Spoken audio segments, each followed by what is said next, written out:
Hermanos, buenos días. Vamos en este día a estar en el capítulo 19 de Apocalipsis. Ya hemos visto en las semanas anteriores cómo el diablo tiene un sistema global de engaño a través de la Babilonia religiosa, la Babilonia materialista. Y esta Babilonia sabemos que representa el esfuerzo del enemigo para lograr que los hombres intenten vivir y ser felices sin Dios, ¿verdad? Es algo tremendo. Su estrategia es alejar de los hombres, alejar a los hombres de su lealtad, de la lealtad que todos debemos al único Dios verdadero. Entonces, en este día vamos a tener un bosquejo de 4 puntos. Primero, la alabanza y la adoración que se da a Dios. Después, el anuncio de las bodas del Cordero. En tercer lugar, tenemos a este jinete victorioso sobre un caballo blanco que es nuestro Señor Jesucristo. Y en cuarto lugar, la batalla conocida como de Armagedón. Entonces, oremos para que Dios nos ayude a declarar su verdad y que seamos edificados por ella. Nuestro Padre Celestial, agradecemos en esta mañana que nos has concedido adorarte, que nos has concedido exaltarte y hemos tenido el gozo y el placer de entonar estos himnos para manifestarte nuestro amor y nuestro agradecimiento por tu grande obra en pro de nosotros. Y ahora te suplicamos que tu Espíritu Santo nos ayude a escuchar y a entender tu palabra para vivir una vida de testimonio y de obediencia delante de los hombres, que traiga honor y gloria para ti, Señor. Rogamos que nos ayudes a escuchar con atención y te pedimos, Padre, que tu palabra llegue también a aquellos que están buscando en este tiempo, movidos, Señor, por las providencias y movidos por tu palabra, por tu Espíritu Santo, que ayudes a los que están buscando salvación y puedan mirar a tu Hijo Jesucristo, a quien tú has enviado para salvar a los pecadores. Te damos las gracias y te bendecimos en el nombre de Cristo Jesús. Amén. Entonces, en este día vamos a arrancar aquí recordando en Apocalipsis 16, en el versículo 17, cómo es que cuando es derramada la séptima copa, capítulo 16 y versículo 17 de Apocalipsis, se nos dice que el ángel derramó su copa por el aire y salió una grande voz del templo, del cielo, del trono, diciendo: hecho es. Y entonces fueron hechos relámpagos y truenos y hubo un gran temblor, un terremoto tan grande que no fue jamás desde que los hombres han estado sobre la tierra. Y la ciudad grande fue partida en 3 partes y las ciudades de las naciones cayeron. Y la grande Babilonia vino en memoria delante de Dios para darle el cáliz del vino del furor de su ira. Entonces, este pasaje nos muestra cómo aquí el derramamiento de la séptima copa abre la puerta, ¿no?, para este gran acontecimiento que fue la destrucción de Babilonia religiosa y Babilonia materialista. Y entonces este capítulo 19 nos muestra primeramente, ¿no?, los primeros 5 versículos, los primeros 6 versículos nos muestran un gran acto de adoración, nos muestran una acción de gracias muy fuerte, y esta acción de gracias tiene como nota sobresaliente, ¿no?, que es realizada también por varios motivos que vamos a señalar. La palabra usada es aquí aleluya, que quiere decir alabado sea Dios, alabado sea Jah, alabado sea Jehová. En el Nuevo Testamento aparece 4 veces esta palabra aleluya, Y curiosamente, las 4 veces están aquí en este capítulo 19, ¿verdad? De Apocalipsis. Y ¿cuáles son los motivos por los cuales es Dios alabado desde el cielo, ¿no? En primer lugar, nos dice los primeros versículos, o el primer versículo en el capítulo 19, nos dice que es por la salvación obtenida, porque también la alabanza se le tributa a Dios por su honor y la gloria de Dios que han sido vindicadas al destruir a Babilonia, por haber manifestado su poder. No es tan sencillo derrocar un sistema que está enraizado en los corazones de mucha gente en el mundo, y no es sencillo derrumbar ese sistema establecido, pero el Dios Todopoderoso se ha manifestado y ha derrocado a esa Babilonia religiosa y materialista. Por lo tanto, recibe el honor y la alabanza. También recibe Dios honor y alabanza porque se ha manifestado su justicia, y especialmente porque dice, sus juicios son justos y son verdaderos, ¿no? Muchas veces hemos escuchado, ¿no?, en la voz de los hombres que dicen, o pasa por su mente, queremos que se haga justicia o queremos que se nos haga justicia. Pues aquí está el momento que los hombres están señalando, ¿no?, que están pensando. No es de la manera quizás que ellos quieren, pero aquí está manifestándose la verdadera justicia de Dios, hecha conforme a sus mandamientos, conforme a su palabra, conforme a su voluntad. Y el momento esperado de la justicia está entonces aquí. Esta acción de justicia, al haber derrocado a la Babilonia religiosa y al haber derrocado a la Babilonia materialista, arranca estas alabanzas en el cielo, ¿no? Estas voces de aleluya. El versículo 3 nos vuelve a mostrar esta adoración, ¿sí? Y ahora dice, estamos adorando a Dios y diciendo, alabado sea Él. ¿Por qué? Porque ha destruido Babilonia y esta destrucción es para siempre. Quiere decir que no se va a volver a levantar, quiere decir que no volverá otra vez a engañar, que no volverá a cometer los mismos abusos. Su humo, dice, sube para siempre, por los siglos de los siglos, dice en la versión 60. Ahora, estas expresiones contagian, ¿no?, la multitud en el cielo, y ahora también en un acto de gran reverencia y en un acto de adoración, los querubines que están delante del trono de Dios y los 24 ancianos se inclinan también en una forma reverente delante de Dios y dicen las mismas palabras. Amén. Así sea, ¿no? Que Dios sea exaltado, que Dios sea glorificado. Aleluya, ¿no? Que Dios sea alabado. Entonces, eso es Dios entronizado, es exaltado de una manera maravillosa en estos primeros 6 versículos. Y en medio de esta sublime adoración y exhortación,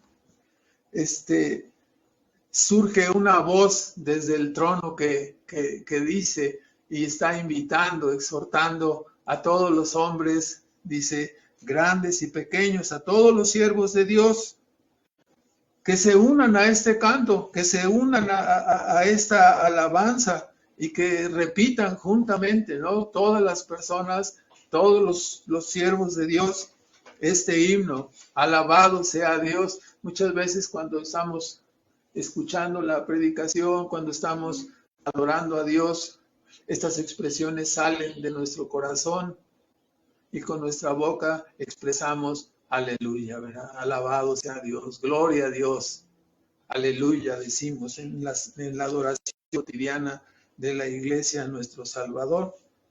Esta voz que exhorta a los hombres a adorar y alabar a Dios es como el director de una orquesta dándole la entrada a un coro, a un instrumento, a otra persona. En este caso, le da entrada a esta gran compañía en el cielo Y la compañía vuelve a repetir, alabado sea Dios, y lo hace por una cuestión muy especial. Lo hace por la cuestión de que Él dice, ha establecido la traducción en la versión católica.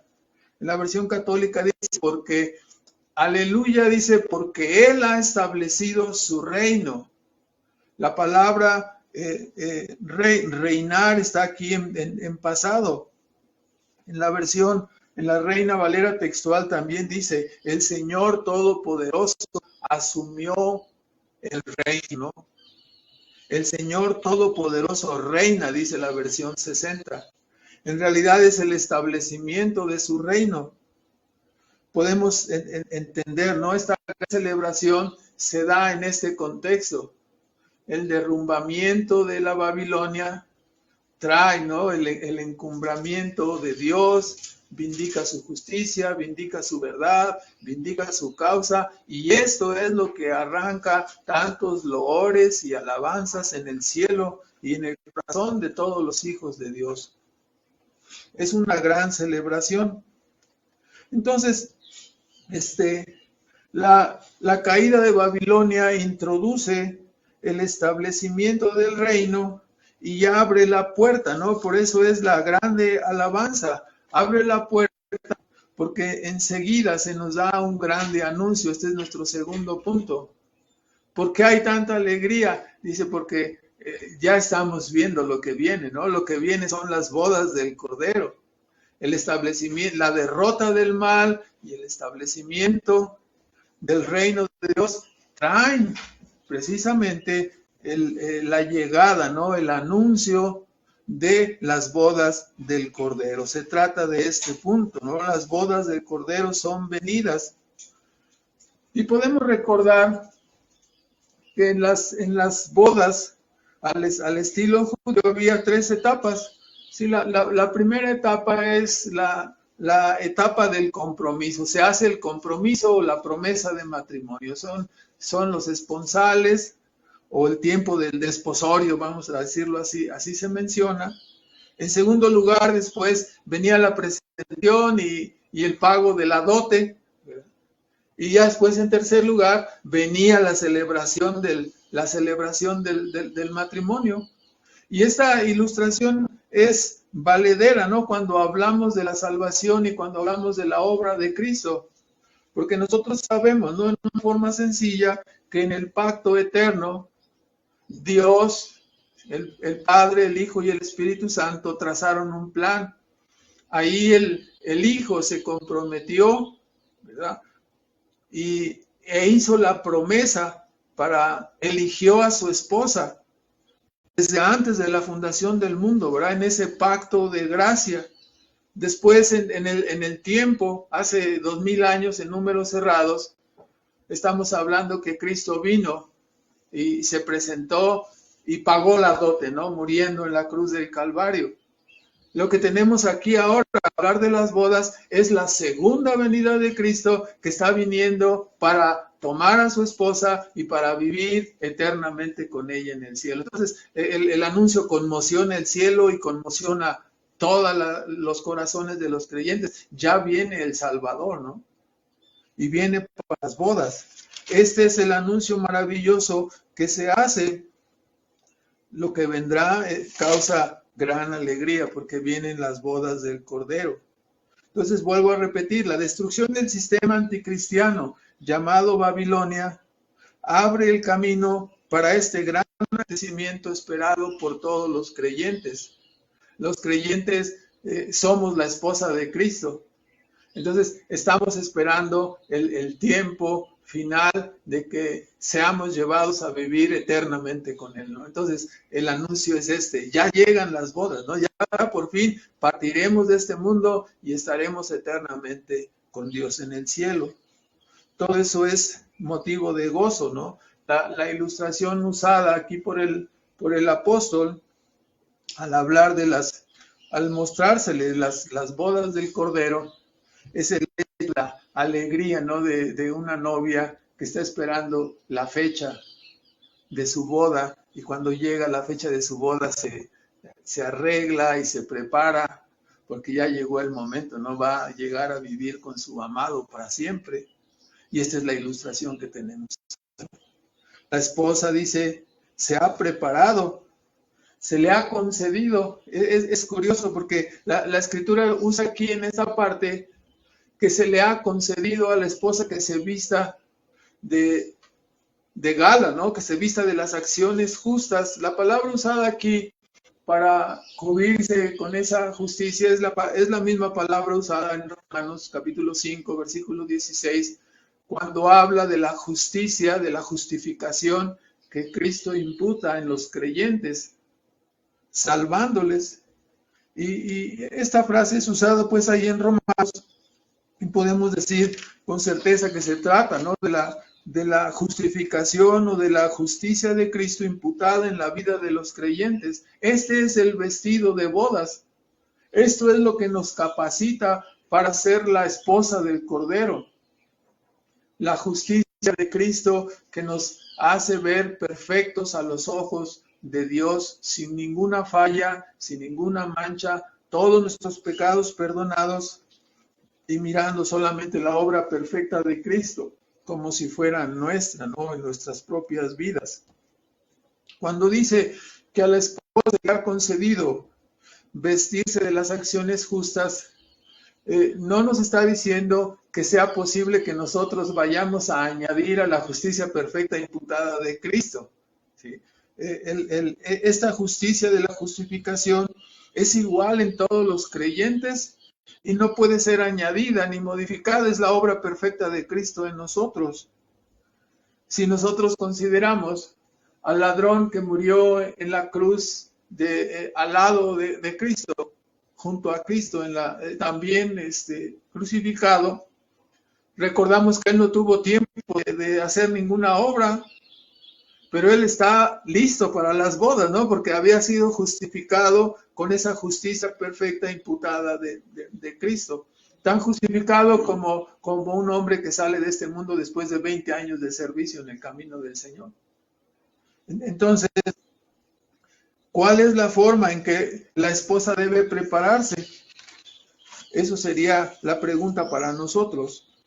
Y yo creo que el pensamiento apostólico está en el hecho, como lo es el apóstol Pedro en 2 de Pedro, capítulo 1, versículo 5, cuando exhorta a los creyentes a la santificación y a la obediencia, y dice en el versículo 5, vosotros también, poniendo toda diligencia, por eso mismo en vuestra fe mostrad o añadid en vuestra fe virtud, y en la virtud conocimiento, y en el conocimiento dominio propio, y en el dominio propio paciencia, y en la paciencia piedad, y en la piedad afecto fraternal, y al afecto fraternal amor. Se trata entonces no de añadir a la justificación perfecta, que nosotros no podemos hacerlo, pero se trata de vivir vidas santas.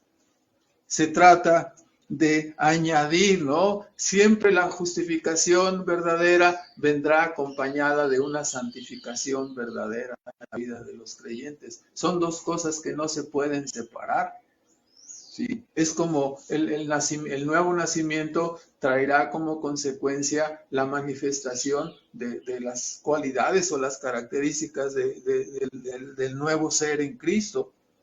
Entonces, podemos nosotros prepararnos ahora como la esposa del Cordero, viviendo una vida digna de nuestra justificación, de la justificación que hemos recibido, siendo congruentes en nuestra profesión de fe? Esa palabra tan continuamente señalada, ¿no? Que seamos congruentes, que no digamos una cosa y hagamos otra, que no tengamos un sentir en el corazón y acabemos viviendo de otra manera. De eso se trata, de ser congruentes. Tenemos una visión de fe, somos justificados en Cristo, entonces vivamos en conformidad con esa profesión de fe. ¿Cómo podemos prepararnos? Siendo esforzados y responsables en nuestro proceso de santificación, no descuidándolo. Dijo Tito en el capítulo 2 y versículo 10, hagan las cosas bien, pórtense bien, así van a adornar la doctrina de Cristo. Esto es lo que sucede, ¿no? Un creyente que ha sido salvado se prepara para ese gran encuentro con Cristo en las bodas del Cordero, santificándose, añadiendo, viviendo una vida de obediencia a los mandamientos de Dios y perseverando en la fe de Cristo. Cuando son señaladas estas cosas, la voz del ángel dice, estas palabras son fieles y verdaderas. Lo cual nosotros debemos de poner mucha atención. O sea, el carácter de Dios no va a cambiar, nos está advirtiendo, nos está diciendo que debemos vivir vidas congruentes. Si tú te quedas sin este llamado, sin esa invitación a las bodas, entonces eso significa que estarás perdido eternamente. El Señor Jesús, por medio de su evangelio, nos encontró así perdidos y nos trajo, nos llevó a su reino, a su causa. Y entre tanto que el Señor viene, esta invitación es extendida continuamente a través de la predicación del Evangelio, para que aquellos que no han sido reconciliados con Dios se arrepientan y vengan y hagan las paces con su Salvador, con nuestro Salvador. Ahora, ante esta celebración, ante estas cosas maravillosas que el apóstol Juan ha visto y se le han mostrado, él tiene una reacción, ¿no? Que era la reacción continua de muchas personas, son señalados así en el tiempo del Nuevo Testamento. Tenían la inclinación a postrarse y adorar, ¿no? De hecho, cuando el apóstol Pablo ahí en el capítulo 2 de Colosenses nos dice, ni deis culto a los ángeles, ¿no? Que era una tentación o una inclinación. Aquí se nos muestra, ¿no? En esta parte final, en el versículo 10 del capítulo 19, se nos dice, ¿no? Que en un acto quizás impensado, en un acto emocional, conmovido, el apóstol Juan se postra delante del ángel, ¿verdad? Y se inclinó al ángel, se inclinó al portavoz que le estaba transmitiendo la verdad de Dios. Y en el capítulo 22 y en el versículo 8 vemos con tristeza, ¿no? Que el apóstol Juan vuelve a repetir el mismo pecado, ¿verdad? Se inclina ante el ángel y el ángel se reprende en una forma sencilla al apóstol diciendo, no te postres ante mí, ¿verdad? Porque tú y yo somos consiervos. Adora a Dios. O sea, no andes adorando a los ángeles, no tantas personas que hoy en día están engañados buscando su ángel de la guarda y quién sabe qué tantas cosas, encendiéndole velas y haciendo cosas que Dios prohíbe en su palabra, ¿no? Aquí un apóstol, esto nos debe llevar a considerar nuestra propia vida. A veces somos llevados por las emociones. Una persona que es llevada por las emociones no está actuando en forma correcta, ¿verdad? Aquí Juan se dejó llevar quizás por sus emociones de la revelación que estaba recibiendo. Con razón el apóstol Pablo le da gracias a Dios y dice, qué bueno que me has dado este aguijón en la carne, ¿no? Para que la grandeza de la revelación que he recibido no me provocara orgullo y exaltación. Me has dado este aguijón, dice, qué bueno. Y así, al ver en este caso, ¿no? el error del apóstol al inclinarse ante un ángel, nosotros debemos entenderlo. No debemos actuar en forma emocional. Y qué bueno si somos reprendidos, ¿no? Si traemos algún aguijón en nuestra vida para que no nos exaltemos y no actuemos en forma precipitada ni emocional, ¿no? Que tantas veces somos arrastrados, actuamos sin pensar. En este caso, Juan actuó sin pensar y se encontró infraccionando y dando adoración a alguien que no debía dar adoración, ¿no? Entonces, este error o pecado entonces puede caer, hay que tener cuidado. Y termina en esta parte, en nuestro segundo punto, en el versículo 10, aunque es de manera enunciativa, en el capítulo 19 y versículo 10, el ángel dice, adora a Dios, y nos da enseguida un principio de hermenéutica muy sencillo, ¿no? Porque dice, el testimonio de Jesús es el espíritu de la profecía, ¿no? Poniendo a Jesús como centro de toda interpretación bíblica, ¿verdad? Poniendo la vida, la persona y la obra de Cristo como el centro de la interpretación correcta de las Escrituras.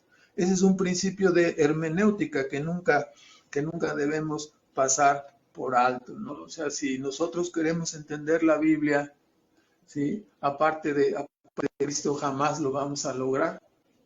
No se puede tener la comprensión de lo que ocurrió en el Antiguo Testamento, mucho menos en el Nuevo Testamento, si no tenemos el centro de interpretación, que es la persona, la vida, la obra, la muerte, la resurrección de nuestro Señor Jesucristo.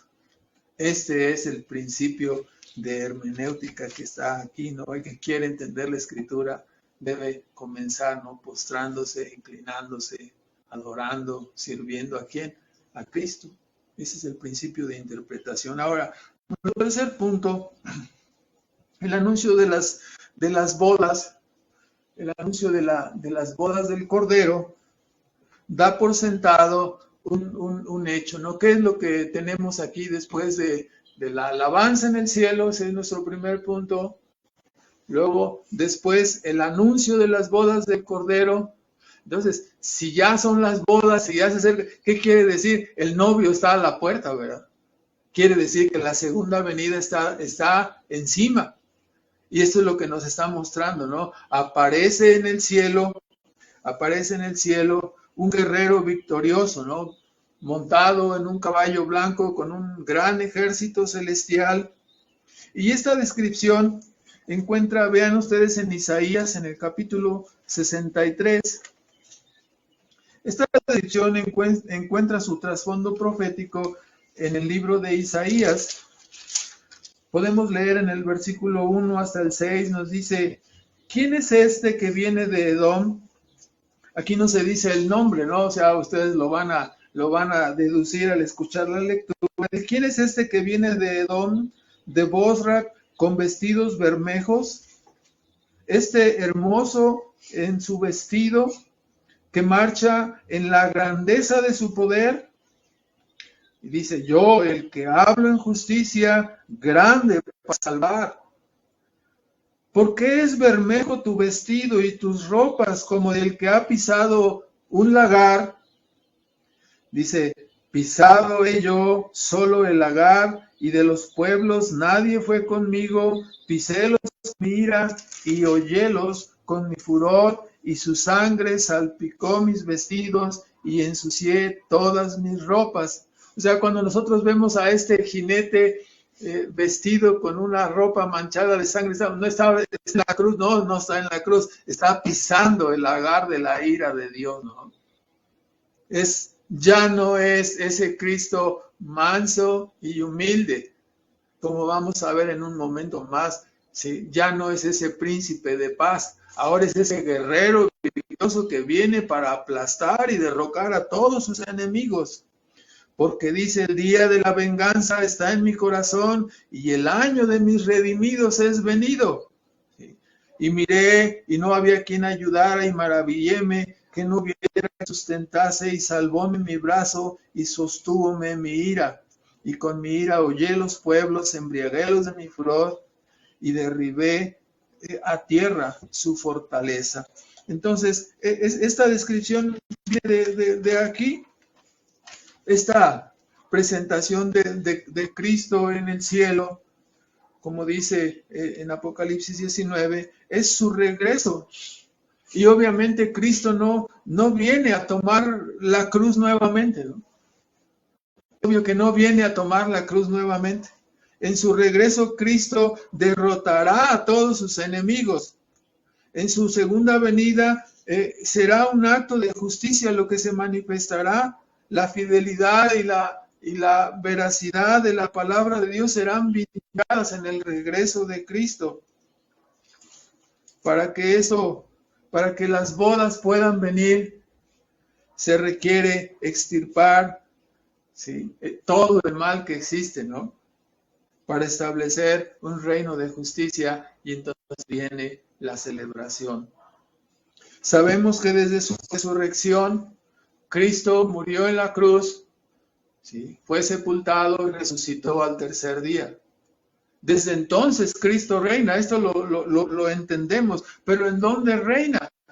Reina en el corazón de los creyentes, en el corazón de sus hijos. Su reino es solo sobre los creyentes. Todavía no vemos que todas las personas le sean sujetas, que todas las naciones le obedezcan, que todas las naciones se muevan a la voz de Él. Vemos en su voluntad permisiva que hay mucho poder y mucha autoridad todavía en las manos del mal, en las manos del maligno. Por tanto, es necesario que esta segunda venida sea, como dice 1 Corintios 15, en el versículo 25, porque es menester, dice, es menester, es necesario que Cristo venga.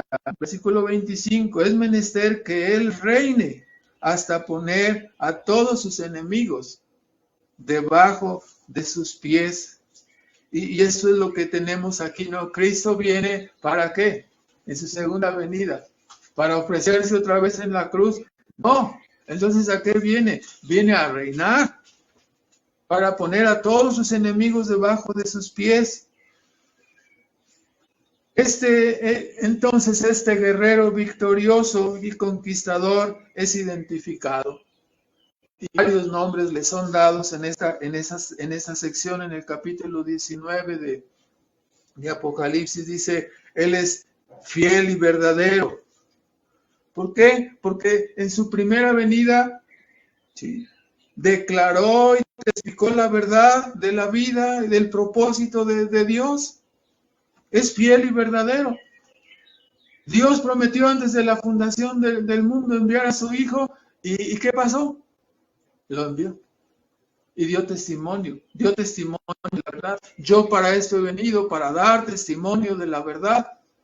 ¿Y qué verdad nos comunicó? Nos comunicó los valores de los mandamientos, nos comunicó la verdad de una vida justa aquí sobre la tierra, que los hombres considerarían como algo imposible. Él vivió una vida de obediencia aquí, en un mundo caído, y obtuvo una victoria sobre la muerte, señalando, ¿no?, su poder y su señorío, ¿sí?, sobre el pecado, sobre el mundo, sobre la muerte. Esa es la verdad. Vino a cumplir lo pactado.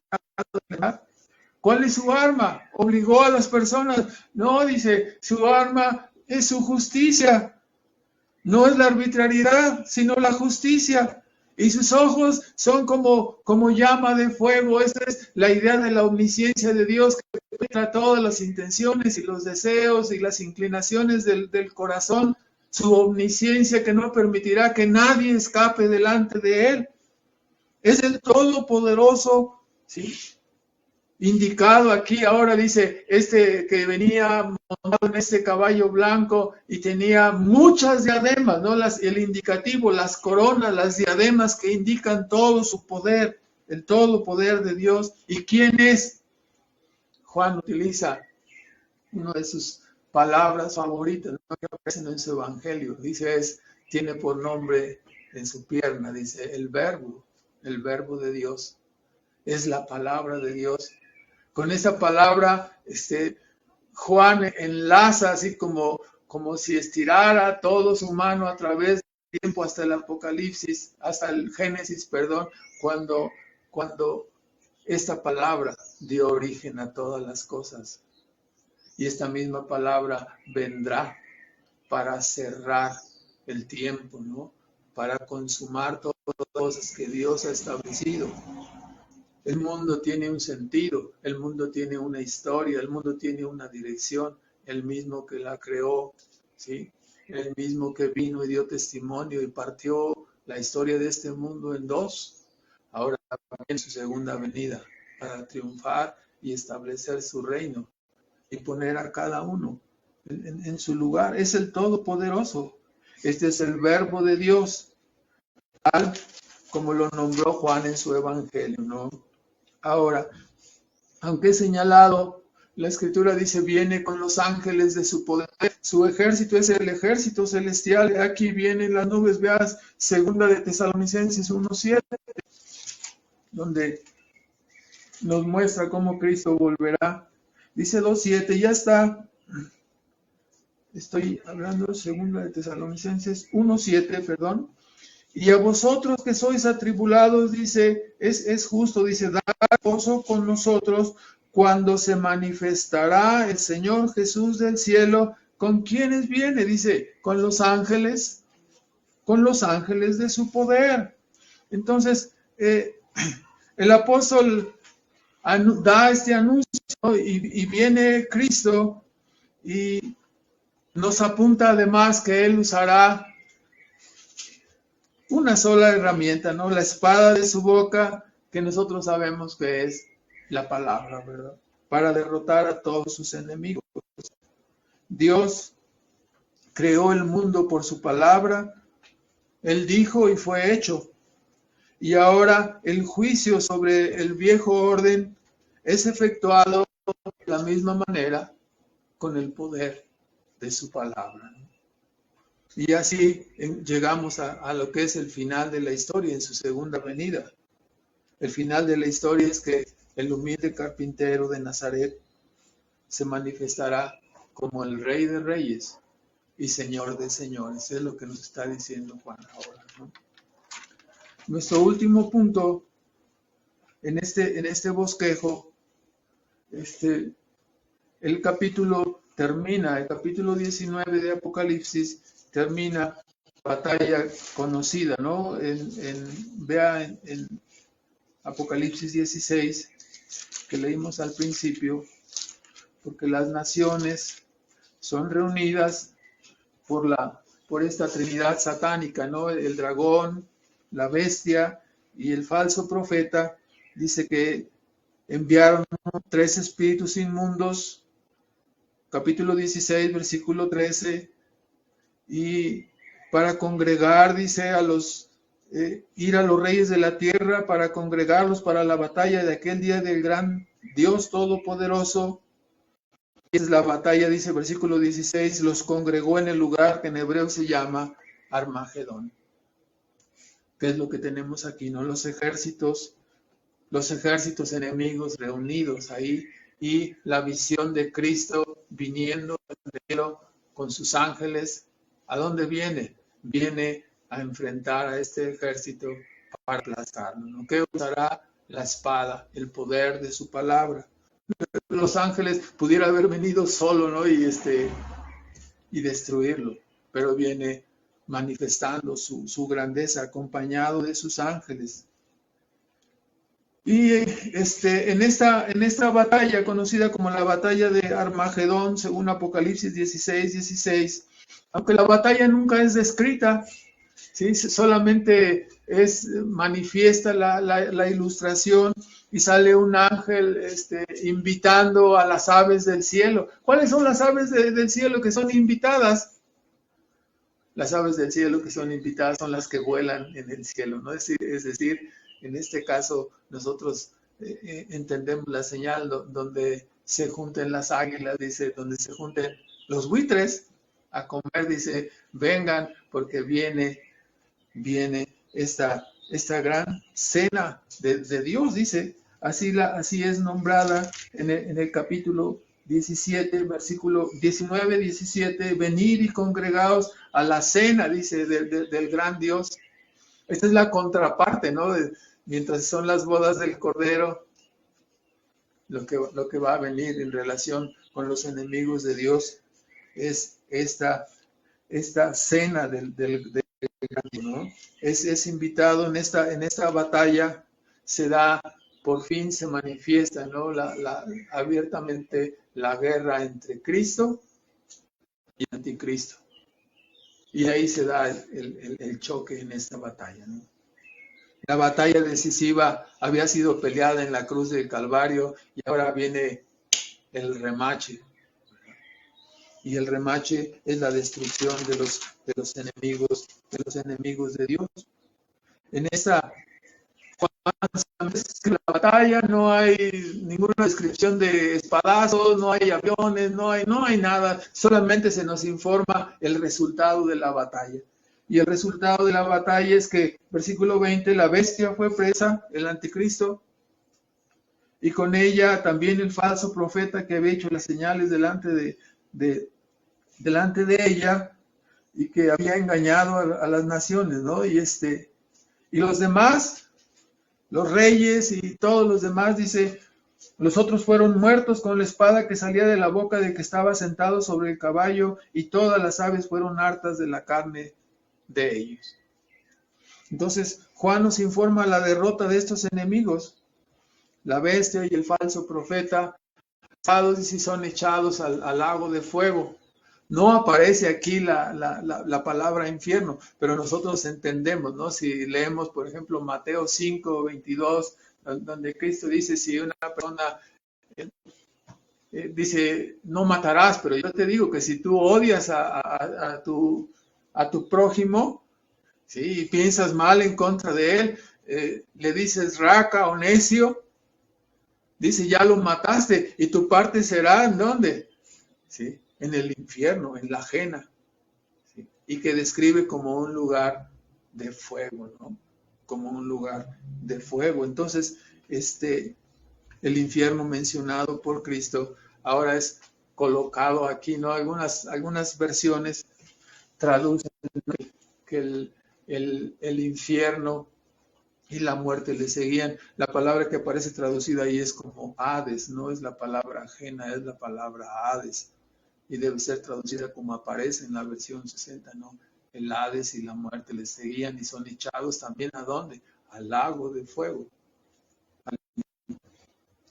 Entonces, y las aves así tienen su festín. O sea, hemos tenido ahora este bosquejo así de esta manera, las alabanzas en el cielo, y luego encontramos, ¿no? Después de las alabanzas el gozo, la alegría, el anuncio de las bodas, y después tenemos la presentación de Cristo en el cielo con su ejército celestial para venir en el cuarto punto a la batalla final de Armagedón y derrotar a todos sus enemigos. Ese es el contenido del capítulo 19.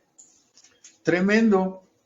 Y quisiera cerrar con algunos comentarios de aplicación. En primer lugar, observar, ¿no? Al estudiar ese pasaje, podemos observar un gran contraste en las reacciones provocadas, ¿no? Comenzamos desde el capítulo 17 y 18 viendo la caída de Babilonia religiosa y Babilonia materialista. Y en este capítulo 19 vemos la reacción en el cielo, mientras el capítulo 18 nos dice, y hubo gran lamentación de los reyes, de los que tenían barcos, de los que estaban comerciando, todos estaban tristes y lamentando, ¿no? Mientras para muchos la caída de Babilonia significó frustración y lamento, vemos la contraparte en el cielo, ¿no? Y en el corazón de los creyentes. Para otros, la caída de Babilonia significó motivo de celebración y gozo, ¿no?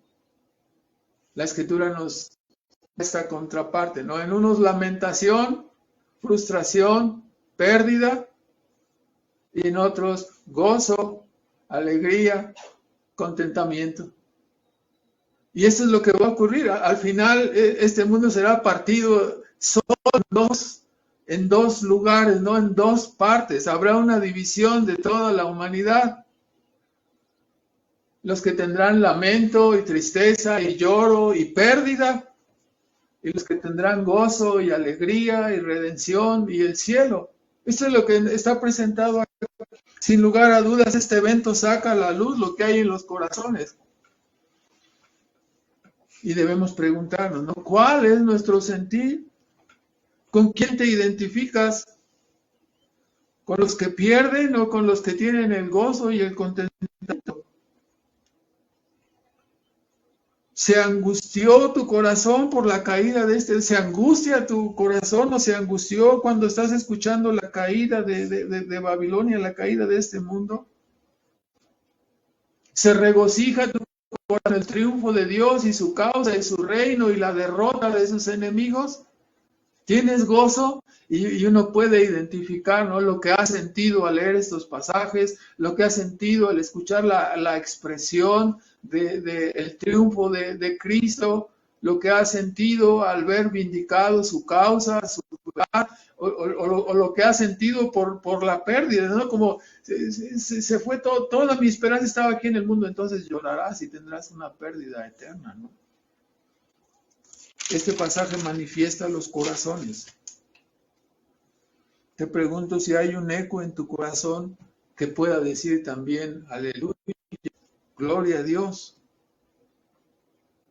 O lo que hay en tu corazón es un lamento por haber perdido lo único que tenías, porque siempre has vivido solo para lo terrenal. ¿Qué es lo que hay en tu corazón? Aquí queda manifiesto, ¿no? En segundo lugar, con respecto a las bodas del Cordero, podemos hacer el comentario, ¿no? Muchos se distraen discutiendo quién es la novia y quién es la esposa y discuten mucho eso entre los teólogos, ¿no? Si Israel, si la novia, no, es solo la iglesia, y están discutiendo un sinfín de razones dan. Y la pregunta es, ¿qué es lo que nos está diciendo la Escritura cuando nos está anunciando las bodas del Cordero? ¿Qué te transmite? ¿Qué te enseña esta imagen? Recuerden que el lenguaje de Apocalipsis es un lenguaje de imágenes, ¿verdad? Donde el apóstol ve imágenes que transmiten esas ideas. ¿Qué es lo que está transmitiendo la idea de las bodas del Cordero? La imagen transmite o ilustra la gran felicidad que tendrá el pueblo de Dios al llegar a una vida de comunión eterna con su Dios. Eso es lo que transmite la imagen.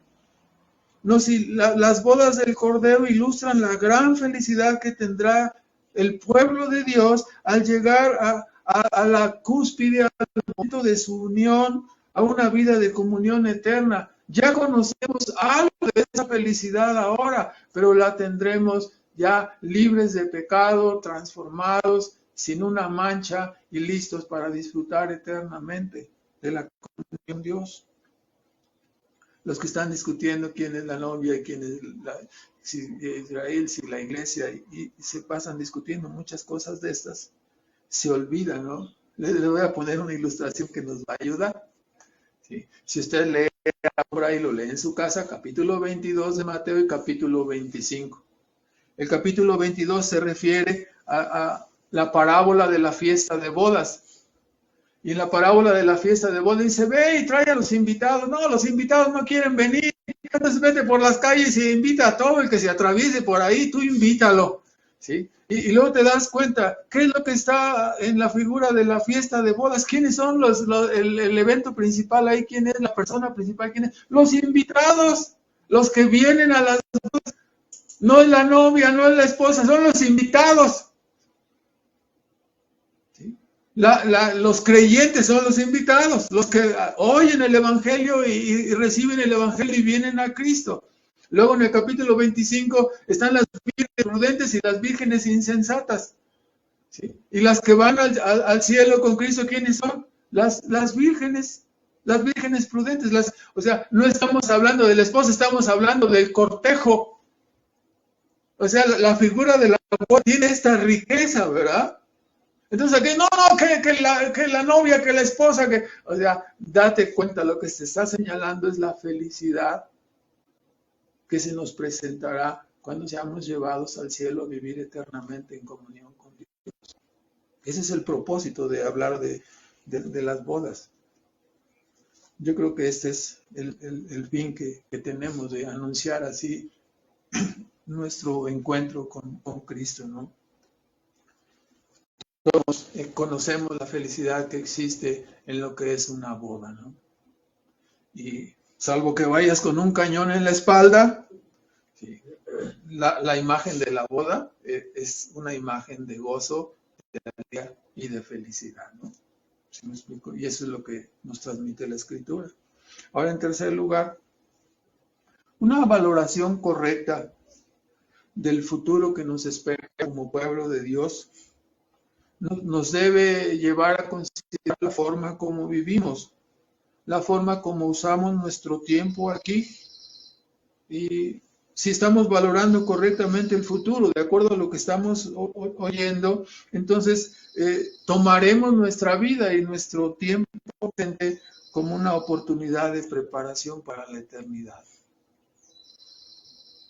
Cuando despilfarramos nuestra vida y cuando despilfarramos nuestro tiempo, estamos diciendo en una forma práctica que no apreciamos lo que Cristo hizo por nosotros en la cruz del Calvario, ¿no? Entonces, si nosotros valoramos correctamente, también hemos de vivir en una forma correcta. En cuarto lugar, es impresionante mirar a Cristo en su caballo blanco todopoderoso que viene a someter a todos sus enemigos. Y aparecen destellos de su poder y de su grandeza durante todo su ministerio terrenal, haciendo milagros y prodigios. Aparece su grandeza cuando levanta su mano y calma la tempestad, ¿no? Aparece su grandeza cuando atraviesa caminando sobre el mar, sometiendo a los endemoniados que caían delante de él. O simplemente como Juan nos narra aquel momento en Juan 18, versículo, los primeros 6 versículos, Juan nos narra el momento cuando Judas trae toda la compañía de los que le iban a apresar. Entonces llegan al huerto y Jesús les pregunta, ¿a quién buscan? Y ellos contestan, buscamos a Jesús de Nazaret. Y la respuesta de Cristo es, yo soy. Y al momento que dijo, yo soy, ¡ah! Se varon ellos, se cayeron todos, ¿no? Es un destello de la grandeza de Dios. Ahora te lo imaginas viniendo, ¿no? En su caballo, el verbo de Dios, ¿sí? En toda su grandeza, en todo su poder. Cuando dice, pero ¿qué armas trae? Es la palabra de su boca, con su pura palabra.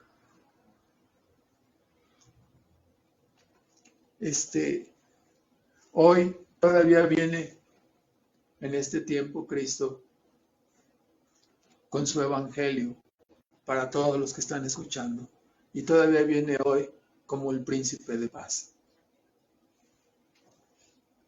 Hoy está extendiendo su bondadosa mano de misericordia e invitando a los pecadores para que se rindan, para que depongan sus armas en contra de Él y se sometan voluntariamente a Él, se entreguen a Él.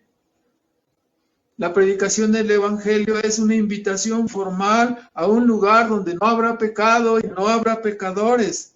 Es un mundo nuevo donde no habrá hipocresía, ni mentira, ni maldición, ni engaños, solo verdad y amor verdadero. Y debemos advertir a las personas, no puedes entrar a este lugar con un corazón no arrepentido. No puedes entrar a este lugar en un estilo de vida de rebeldía hacia Dios. No pueden ser rey Dios, no puede ser rey Cristo y tú al mismo tiempo. Tienes que ser lo que tú eres, una criatura, y someterte a Él en los términos y condiciones que Dios te establece a través de su evangelio. Todas las personas que siguen pretendiendo vivir una vida de fantasía, de ser reyes y señores de su propia vida, solamente encontrarán sufrimiento, frustración y perdición eterna. Porque en su segunda venida, Cristo ya no vendrá como príncipe de paz. Cristo vendrá en su caballo blanco, victorioso y conquistador para aplastar a todos sus enemigos. Ya no vendrá en son de paz, sino para someter a la fuerza a todos sus enemigos. La espada de su boca y la vara de su poder nos ponen de manifiesto que traerá con él todas las acusaciones en contra de todos sus enemigos para derrotarles y aplastarles, ¿no? Entonces, el ruego siempre en la predicación del Evangelio es invitar a todas las personas a que vengan, que se sometan, que se arrepientan de sus pecados, que crean en Cristo, dejen de vivir en su estilo de vida y comiencen a vivir tal como su Creador y nuestro Señor Jesucristo anuncia, ¿sí? y declara en su santa palabra. Oremos para que Dios, por medio de su palabra, hermanos. Nuestro Padre Celestial, rogamos en esa mañana nuevamente dándote las gracias porque nos haces meditar en ese gran momento cuando tú vendrás para celebrar las bodas del Cordero.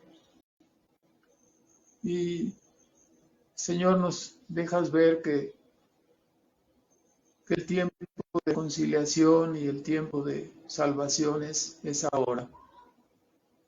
Te rogamos, Padre, que muevas el corazón de las personas que están escuchando tu evangelio, que sean conducidos a arrepentirse de haber vivido en forma autónoma, independiente, como si fueran reyes y señores, porque solo hay un rey y un señor, y es nuestro Señor y nuestro Salvador, Cristo Jesús. Pedimos que les concedas ojos para ver y oídos para oír, para que no tengan que enfrentar esa terrible realidad de encontrarse con sus pecados y encontrarse con ya sin una oportunidad de reconciliarse ni de humillarse ni sentirse, sino habiendo fracasado para entrar a una eternidad de perdición y sufrimiento. Te rogamos que tu Espíritu Santo obre la convicción que Él hace en aquellos que van, y te pedimos que en todo ello tu nombre sea vindicado, Señor.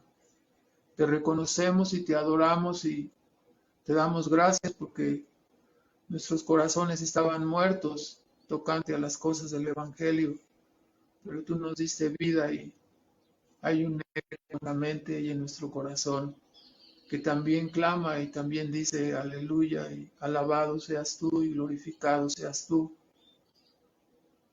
Y anhelamos, Padre, que sea establecido tu reino y que tú recibas el honor y la gloria que tú mereces, Padre.